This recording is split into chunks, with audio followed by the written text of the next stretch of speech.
There has been a long pending demand from EPS 95 pensioners to raise their meager pension amount of 1,000 rupees per month. Sir, in 2012, the Pasari Committee has recommended to hike the pension to a minimum of 3,000 rupees. Recently, Parliamentary Standing Committee on Labour also has given a report that the minimum pension which was announced in 2014 and continues to be applicable till date is grossly inadequate. And with thousands is reportedly not being given to many pensioners owing to various reasons. And sometimes the pension amount is as low as 460, something like that. So this is a serious issue. I would like to know from the Honourable Minister whether the government has any proposal to hike the EPS 95 pension substantially. एक मंत्री जी जानकारी के लिए बता देना 2014 के पहले कितनी पेंशन मिलती, 2014 के बाद कितनी पेंशन मिलती। जी माननीय अध्यक्ष महोदय, EPS 95 भारत सरकार की एक स्कीम जिसको 16 नवंबर 1995 को लागू किया गया था और इसमें पुरानी स्कीमों का मर्जर हो गया था। इस स्कीम के अंतर्गत एम्प्लॉयर का कंट्रीब्यूशन 8.33% है और भारत सरकार का जो कंट्रीब्यूशन है 1.16% है। इस स्कीम के अंतर्गत पहले मिनिमम पेंशन जो है मिला करती थी, जो इसका फार्मूला है वो pensionable service into pensionable salary, उसको 70 से डिवाइड करने के बाद इसका फार्मूला बनता है। पहले बहुत माननीय अध्यक्ष महोदय, मुझे बताते हुए भी अच्छा ही लगता है, लेकिन पहले काफी कम मिलती थी और काफी सारे संघों की मांग थी। यही कारण है कि सरकार में आने के बाद सरकार ने इसको 19 अगस्त 2014 को नोटिफाई किया और 1/9/2014 को सरकार ने न्यूनतम 1,000 रुपए किया है। ऐसे में कोई पेंशन के अगर आश्रित हो, उनके कोई परिवार के व्यक्ति अगर रह जाते तो सबको न्यूनतम 1,000 मिलेगी, जिसके द्वारा भारत सरकार के फाइनेंस मंत्रालय द्वारा एक विशेष राशि भी EPFO फंड में दी जाती है।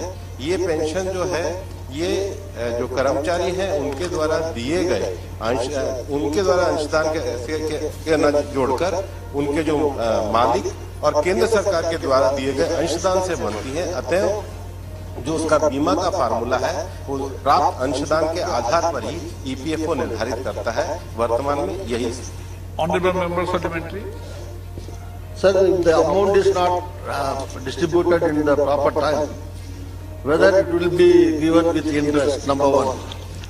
Sir, another question, it has been recently reported that a Ukraine-based cyber security researcher and journalist has claimed that about 288 million personal records containing the full name, bank account number and nominee information of the employees, pension scheme EPS holders of the EPFO have been exposed online before being taken off the internet.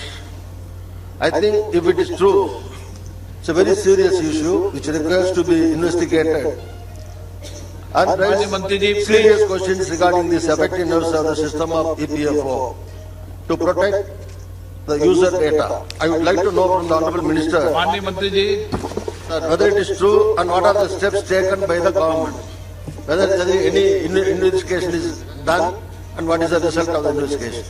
माननीय अध्यक्ष महोदय, 2 प्रश्न पूछे गए हैं। पहला कि EPFO fund के द्वारा और हमारी सरकार के द्वारा डाटा के प्रोटेक्शन के लिए क्या किया जा रहा है। EPFO की 225वीं बैठक में EPFO को क्या जो IT सिस्टम है उसको मजबूत बनाने के लिए निर्णय लिए जा रहे हैं। हमारे EPFO के संगठन के द्वारा भी एक कमेटी का गठन किया गया है, जिसकी रिपोर्ट भी अभी पिछली बैठक में आई है, उसके अनुसार कार्रवाई की जा रही है। जहां तक इनका ये कहना है कि पेंशन न मिलने के कारण सरकार के द्वारा क्या रिफॉर्म किए गए हैं, मैं आपकी अनुमति से कुछ रिफॉर्म पढ़ना चाहता हूं। ऑनलाइन क्लेम सेटलमेंट हम 99% तक कर रहे हैं। Auto claim settlement for illness and covid claim भी हमने किए हैं। कोविड-19 स्पेशल एडवांस सेटल भी हम 3 दिन के अंदर हमने किया है। मल्टी लोकेशन क्लेम सेटलमेंट का भी क्विक डिस्पोजल के लिए हमने पूरी स्थिति बनाई है। Facility of DigiLocker for passbook और PPO and online passbook facility ये भी हमने मेंबर पोर्टल पे उपलब्ध कराई है। ई नॉमिनेशन स्पेशल ड्राइव उसको भी हमने उपलब्ध कराया है। उमंग और खास करके जो शिकायत आती हैं जिसको पीएम ग्रीवेंस के माध्यम से हमने ईपीएफआई जीएमएस और उमंग ऐप के साथ जोड़ा है। लगभग 3000 के करीब शिकायतें आती हैं, उसका विश्लेषण सीपीएफसी द्वारा किया जाता है और एक मासिक स्तर पर मेरे स्तर पर भी बैठक के माध्यम से किया जाता है ताकि हम उसका